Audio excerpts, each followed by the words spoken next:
This conference will now be recorded. Good morning, everybody. Hopefully you can hear me and see me this morning. We're going to get started. We are recording this session. So good morning. My name is Paul Seldis. I am an emergency management consultant with All Hands Consulting. We provide some emergency management consulting services to Hillsborough County. And we're going to be talking this morning about WebEOC. Just to set the stage a little bit, let me tell you, WebEOC is a software product for incident management created by a company called Juvari. I am not affiliated with Juvari. That is not who we work for.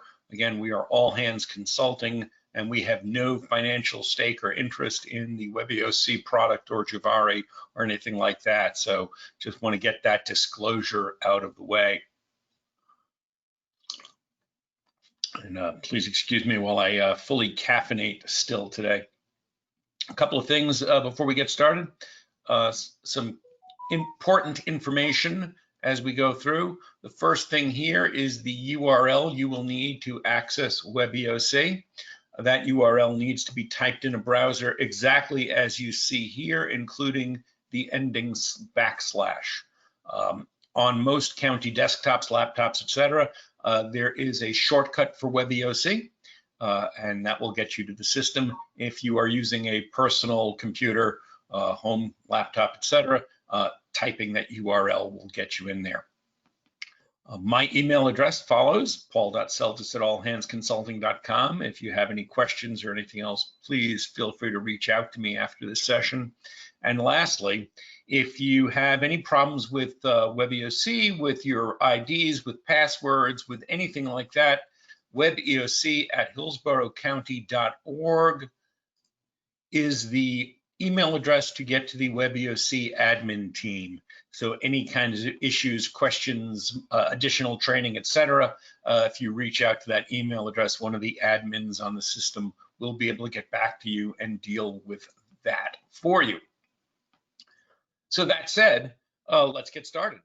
So today we're going to talk about WebEOC, how to access it, basic navigation, how to find things in WebEOC, and we'll get into some of the different things in WebEOC, some of the different areas, and then we're going to focus on what we call event reporting in WebEOC, which is one of the critical things for situational awareness in WebEOC.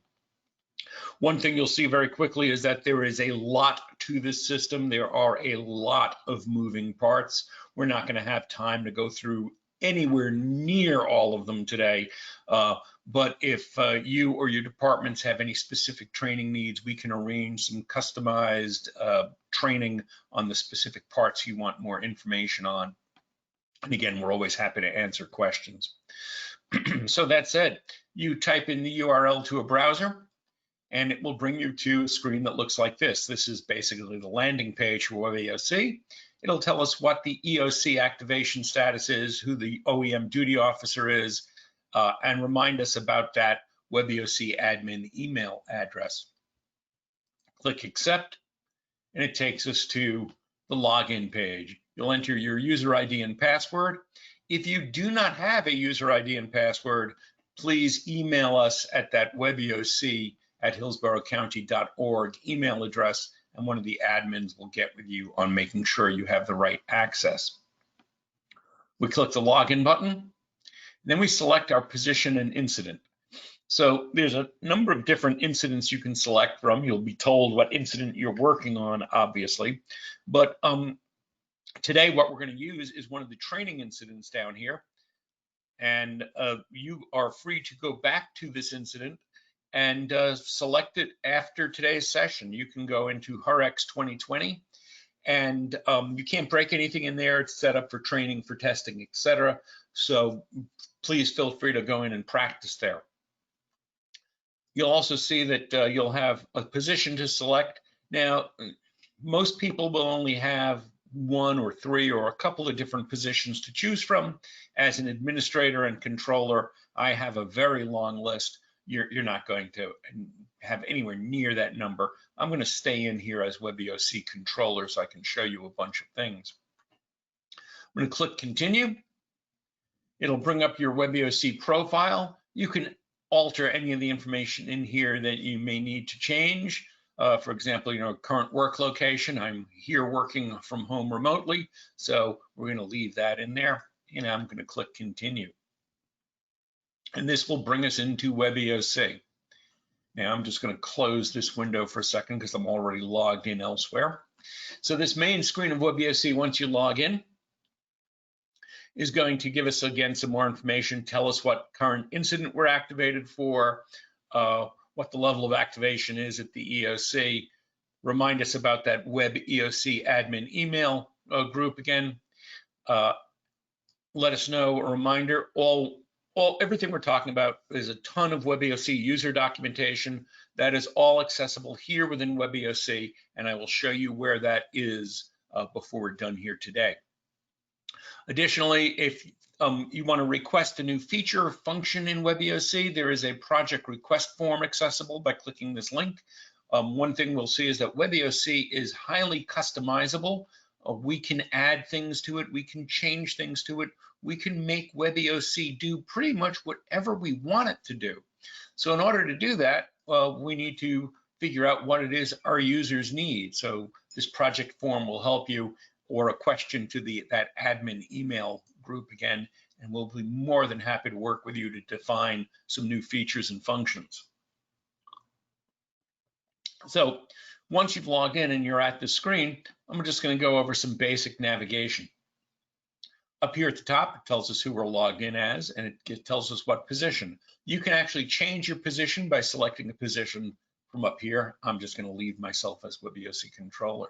You'll also see that there's a long list of incidents, and we can change our incident on the fly. So if we're working multiple incidents, we can go jump from one to the other. So I'm going to leave coronavirus for a minute and go back to this HURX 2020. And that makes it the current incident, and it will always show up here. There's a link to log out. So when you're finished with your WebEOC session, click log out and go home. I'm not going to pay much attention to these little icons up here at the top. The first icon, this little crosshair, it puts it into display mode. We typically use that to display WebEOC on a big screen in the EOC, for example. The little gear icon here is for administrators. That gives you admin access. You won't really see much in there. And then the question mark is some generic WebEOC help screens. Again, very generic, product-oriented, not Hillsborough County-oriented. So they're not tremendously useful. That user documentation we'll be talking about is far more useful. We'll be talking more about that. So then underneath that is our menu. This is a little menu thing here. It's called a hamburger stack. So if you click on the hamburger stack, that brings up our control panel.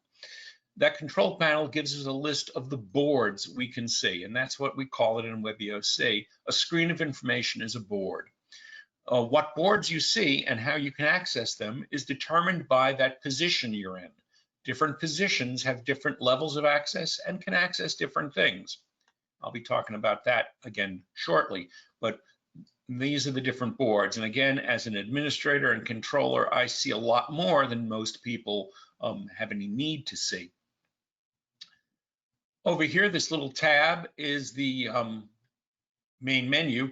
Clicking that little home icon will always bring you back to this screen wherever you are. When you open additional boards in WebEOC, they will open up as tabs along here across the top. The boards will display in the main part of the window. So that's just a little bit of WebEOC navigation, and I know most people are, or a lot of people are familiar with that, having been using WebEOC pretty consistently here in Hillsborough County now for months. So I'm going to show you a very critical board, especially with all of us working remotely. First board we're going to use, clicking on our hamburger stack menu and going to our control panel, is the sign in, sign out board. With all of us working remotely, we can no longer stand up in the EOC and see who's sitting at what desk. So using this board is really important to see who's where. It's a very simple board to use. I'm going to click sign in. It pulls up my default information. I'm not going to put anything in here. I'm just going to click save.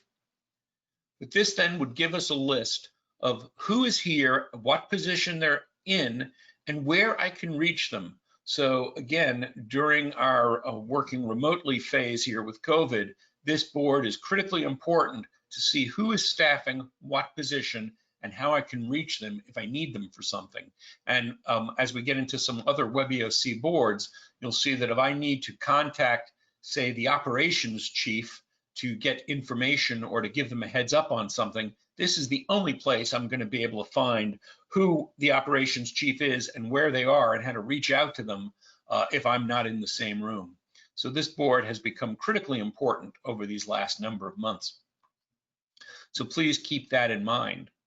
I'm going to go back here to the hamburger stack, and I'm just going to talk about some basic boards here and basic WebEOC navigation. So as I said earlier, the boards you see and the access you have are dependent on the position you're in.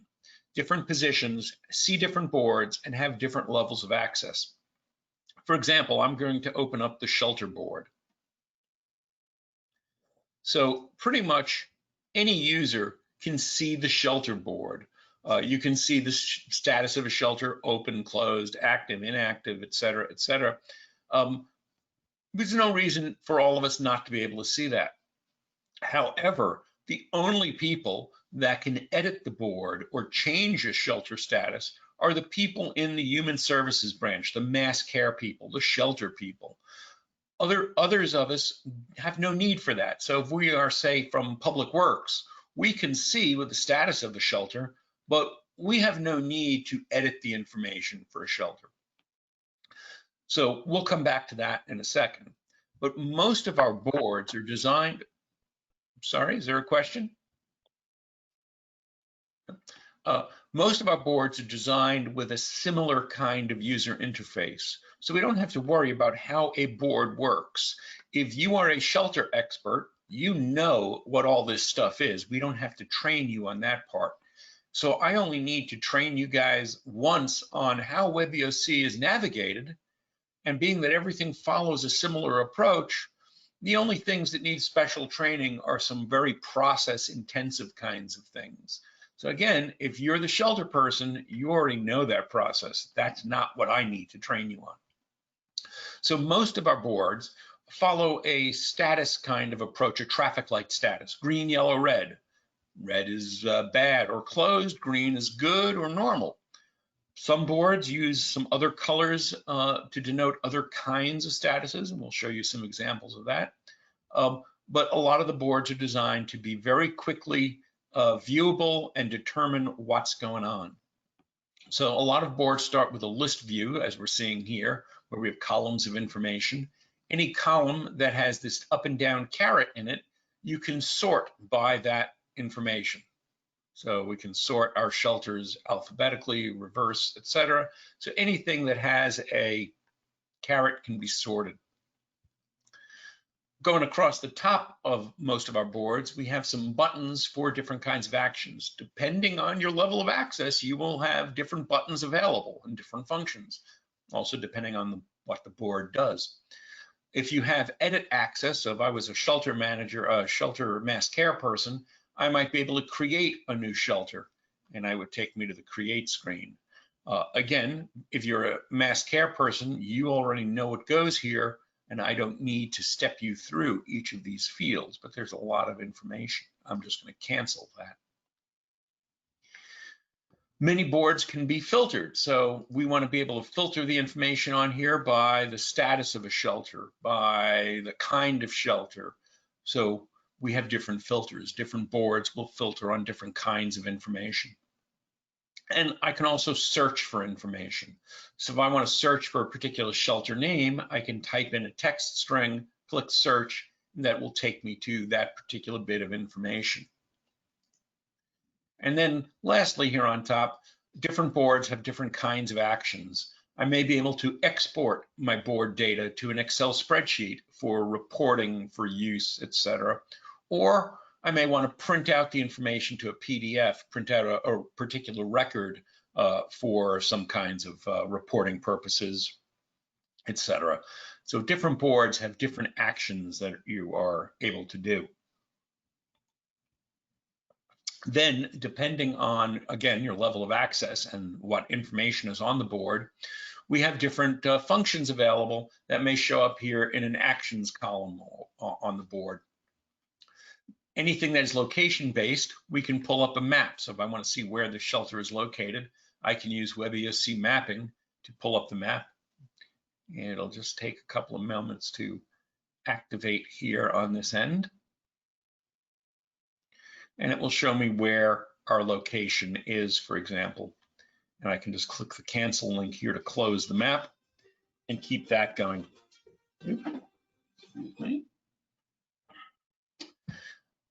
I can view a shelter record, and most of these things, almost anyone can view these records. So if I want to view a shelter record, I can do that. Oh, look, this one even has a picture of our shelter sign. How cool is that?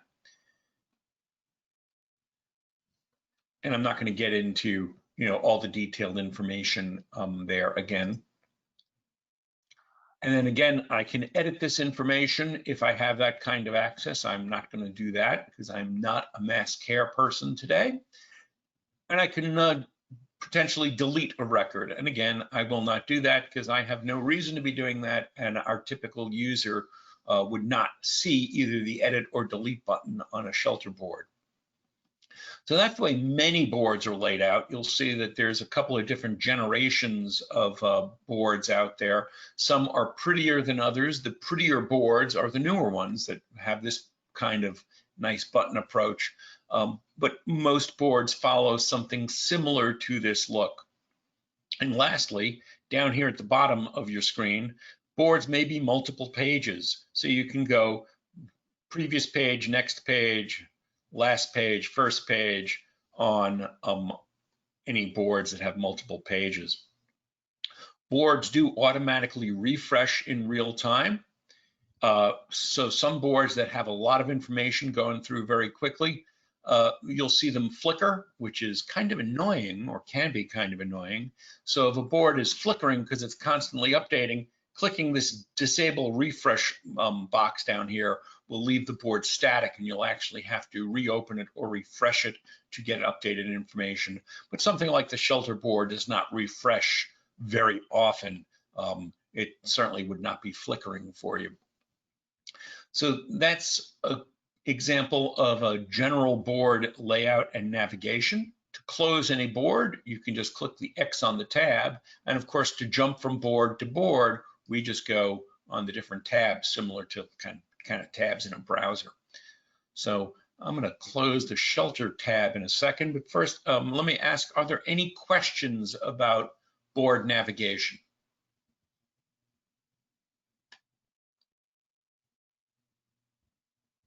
Okay, hearing none, I'm going to close the shelter board, and I'm going to close the WebEOC sign in and sign out board. And I'm going to talk about a couple of other critical functions that most of our positions, in fact, all of our positions have access to. So one board that everyone has is what we call our position log, and that's here on our control panel. So a position log is kind of a notepad for your position. It is only seen by people in that particular position. So the board I'm looking at now, only WebEOC controller position can see this board. It's a way of keeping track of what you're doing. It's information that only you and your position needs to be aware of. It's only stuff that's important for you. So I may use this to keep track of my activities today, and it's a very simple board. Create button, and it's just really entering some text. So I'm going to say today's virtual WebEOC session started at 11 a.m. A good time was had by all. And I'm going to save that. So, you may use the information in this board to track your activities, actions, keep notes of things. This might be a way of keeping track of things that you eventually put into an ICS 214 if you're being required to do something like that. It's really just a notepad. It is not for task assignments or requests or directing anyone to do anything. It's just a little bit of note taking. So it's an important board. Everyone has access to it, and only the position in the board can see what that board contains. No other position can see the WebEOC controller position log. Any questions about the position log?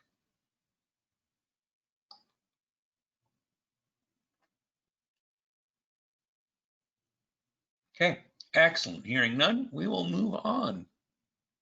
Let's talk about WebEOC event reporting next. So event reporting is a critical situational awareness component of WebEOC and kind of one of the core things we have in WebEOC.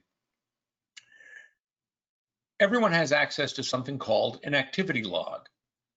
So the WebEOC activity log is for, well, activities, but activities have a special meaning in WebEOC.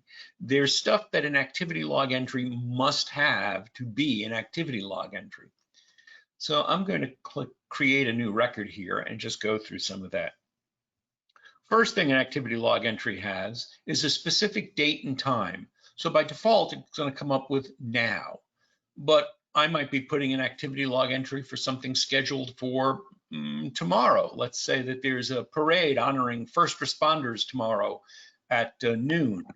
I can set up an event for tomorrow at noon. I'm going to give it some information. Now, the information, the details for the activity you're putting in there should contain, the basic elements that are of interest, the who, what, when, where, why kind of stuff. But keep in mind that activity log entries must be informational only. So I'm going to say something about, I'm not going to write this out, but I'm saying info about a parade. We can be more creative when there's more time.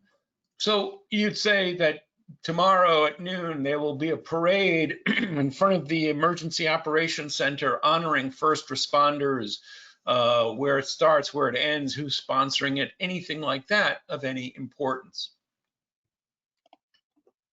But we're not tasking anyone, we're not giving any direction, we're not assigning anything. Also, everything in an activity log has an event type. And there's a long list of event types. And conveniently enough, one of the event types is a parade. What's the priority of this event? Low, medium, high, and a flash, or kind of an emergency.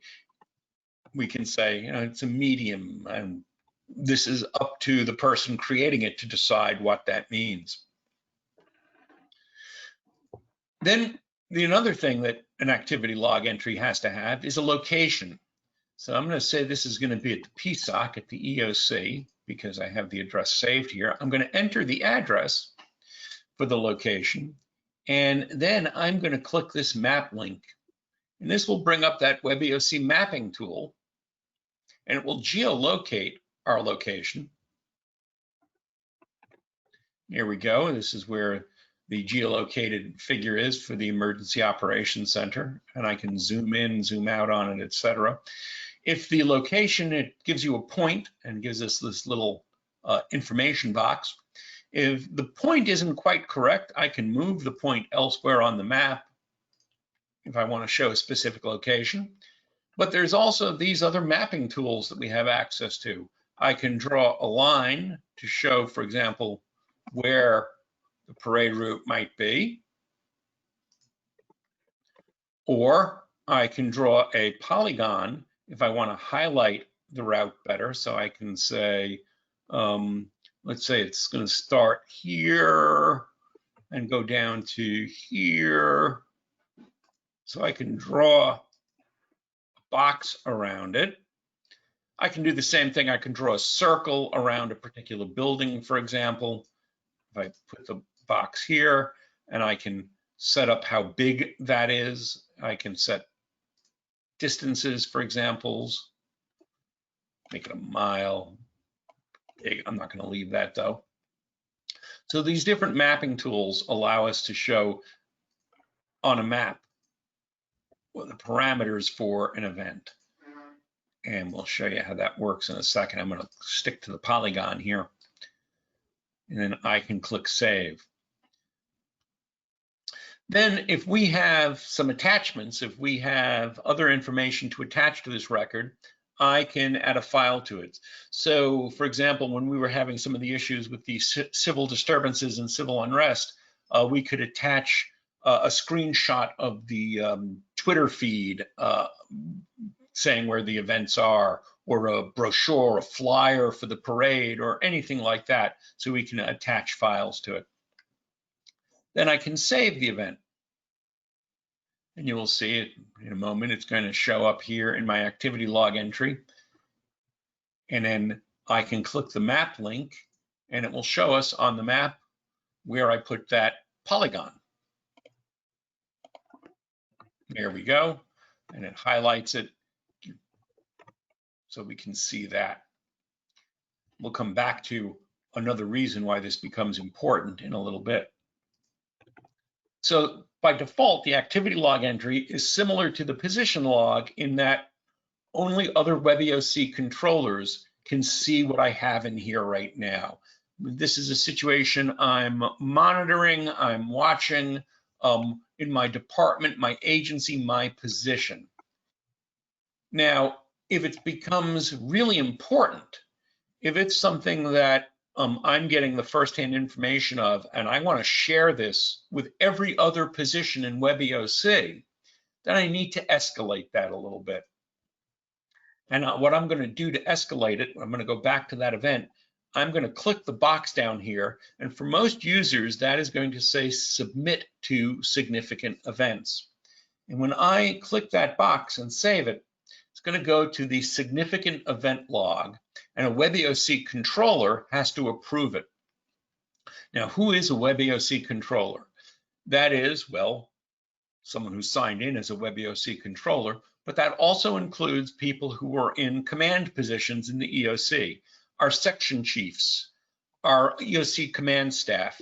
Many branch directors have controller level access for this. So if you have an event that is going to be important that everyone needs to know, you need to go to that sign in, sign out board, if you're not in the EOC, and find that supervisor, that section chief, that branch director, that command person, contact them and say, we were just advised of this important event that everyone needs to know, and I've submitted it as a significant event. You need to take a look at it and approve it. As a controller, controllers get to go to the significant event board, and they have access to something called the event reporting controller. So anything that gets submitted to this board, they can go in and approve it and have it posted to the significant event board. And you will see that as a controller, that things will show up here, and you can see we have things that are posted, things that have not been reviewed, things that have not been submitted, which is okay if no one else needs to know about it. And then everyone has access to the generic significant event board. And now this board is typically displayed with a map view in the EOC.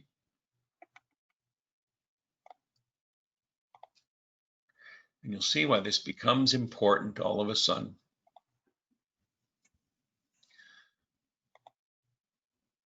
So all of these events get shown on a map.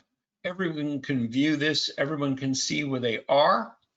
So this gives us situational awareness of what is going on in a particular area at a particular time. So we can see all these highlighted events, and these are by status. So things that are critical or high important events are red, yellow, low would be green.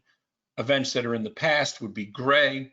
So everyone has access to the significant event map view and the significant event list view to see what's going on. controllers, branch directors, section chiefs, etc., have access to the event reporting controller, and everyone has access to their own individual activity log. So there's a lot of moving parts to WebEOC controller. There's a lot of pieces to it. But there's a lot of moving parts in general to WebEOC. I'm going to talk about some of that in a second. First, any questions on WebEOC event reporting and the significant event log and activity logs?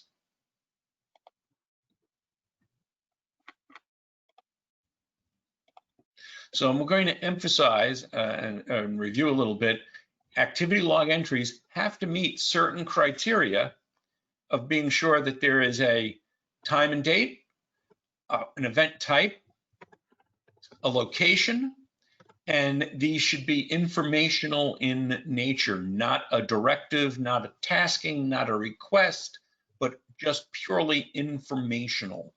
So keep that in mind as we use our activity and event logs for situational awareness. Now, in WebEOC, as I said, there's a lot of moving parts in WebEOC. So if we go to our control panel and we go all the way down here to the bottom, everyone should have access under plugins to the WebEOC file library. WebEOC file library is where we put all the WebEOC end user documentation. So I encourage everyone to download a copy of the WebEOC user guide. We are getting ready with a new version of that. Version 3 of the user guide should be ready before the end of November. So we're just putting the final touches on that. That'll have some updated information and new boards and new layouts. And that will give you a very, very detailed view of all the WebEOC functions, all the different WebEOC capabilities. That's a really important thing to be taking a look at. There's also a WebEOC Quick Start Guide, which is also at every position in the EOC. It's just a 2-pager laminated sheet of some quick tips on WebEOC, some quick how-tos. We updated the WebEOC resource request process back in May. There's an addendum to the current user guide on the new WebEOC resource request process. That's a very process-driven approach, very detailed. I encourage everyone to take a look at that. If you are using the call center or responding to call center operations, both the EOC guide for how to handle call center calls is there, as well as the call center operational guide. I'm going to talk a little bit about this JX alerts, which is a new feature. I'm going to go through that quickly. Incident Creator is the guide for those who are going to be creating incidents in WebEOC. You can take a look at any of these files that are of interest or of use to you. So just be aware of that file library. It is updated with the current documentation as it's revised. Related to that is also a board that everyone has access to, which is the file library board, which is your file library board. If you have files or plans or anything like that that you want to be able to keep accessible in WebEOC, you can go to the file library board and upload files, create folders. Again, this is for your use, your information, anything that you think you need to have handy when you're working in WebEOC can be kept up there. So that is free for you to use as well. I'm just going to close a couple of these boards. I'm going to show you quickly a new feature in WebEOC that we're in the process of rolling out, and that's under your Tools menu. It's called Javari Exchange, or JX. It is a situational awareness tool. It is map-based.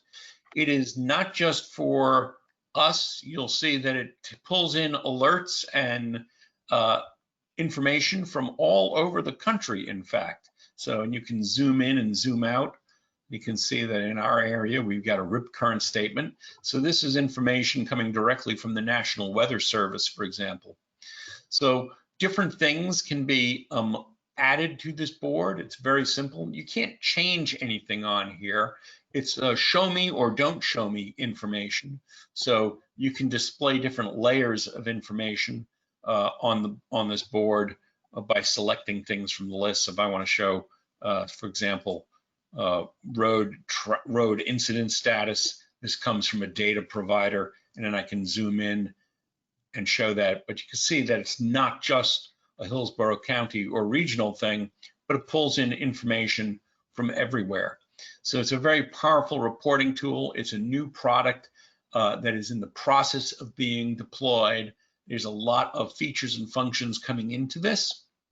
I encourage people to take a look at it. There is that write-up on it in the WebEOC file library that'll give you some more information about how to use the product. But it is great for certain kinds of situational awareness and to see things that are going on. And like I said, you can display information. So if we wanted to display our shelters here, for example, we could turn that layer on, turn that layer off. It's kind of a cool product, and like I said, very map-based, and it becomes very intuitive once you start playing with it. So that is today's short overview of WebEOC. We wanted to just cover the event reporting and some basic navigation and features. I want to spend a little time getting some feedback from those of you here today and any questions you have about using WebEOC from your perspective. So I'm going to open this up to you guys now for a minute. Please let me know if you have any questions, comments, suggestions, or if there's other stuff you'd like to see in WebEOC.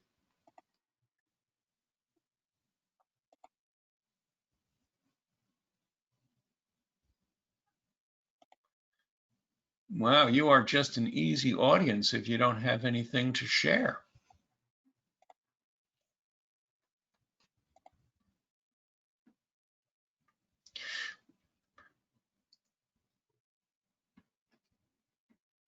Well, just want to touch on a couple of other boards then.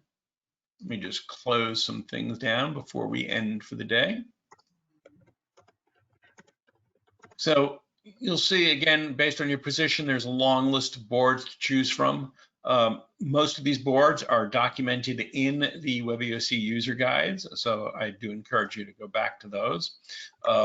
I'm going to do a session in another week on WebEOC resource requests and the logistics process, so we'll focus on that, and that will also be communicated out to everybody once we schedule that up. So be on the lookout for that session. Resource request is very process intensive, very process driven. So any of these boards, as I said, if there's any questions on them, please feel free to reach out to us. Contact the WebEOC at hillsboroughcounty.org email address, or reach out to me directly. We are happy to answer any questions and work with you on any additional features and functions. So with that, I will wrap up here today. I'm going to hang out here online for a couple of minutes if any questions come up. And with that, I thank you for spending a little time with us today, and look forward to working with you all on WebEOC as we continue to be moving along with it. So thank you all, and have a great rest of your day.